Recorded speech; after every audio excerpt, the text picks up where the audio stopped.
Etxebizitza da momentu honetan Euskal Herrian daukagun arazo sozial eta ekonomiko larrienetarikoa.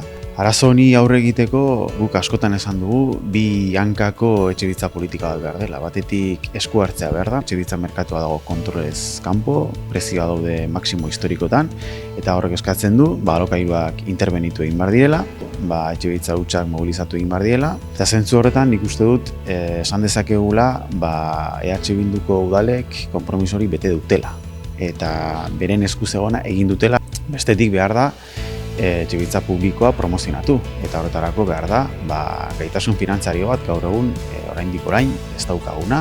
Horri dagokionez ere, esango nuke EH Bilduko udalak ari direla Eusko Jaurlaritzarekin kolaboratzen, eta lurzorua identifikatu dutela eta lurzoru hori jarri dutela Eusko Jaurlaritzaren eskura.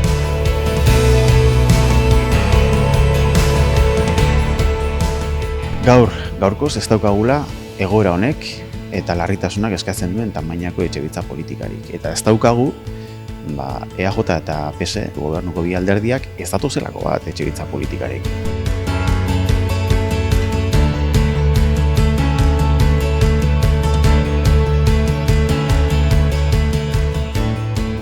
Euskal Herria Bildu Hego Euskal Herriko lehen indar municipalista den heinean horretan ari da etengabe soluzio aintzindariak aurkitzen eta aurrera urratsak egiten etxe hutsen kanonarekin edo tentsionamenduak izendatuz edo etxeak eraikitzeko planak eginez.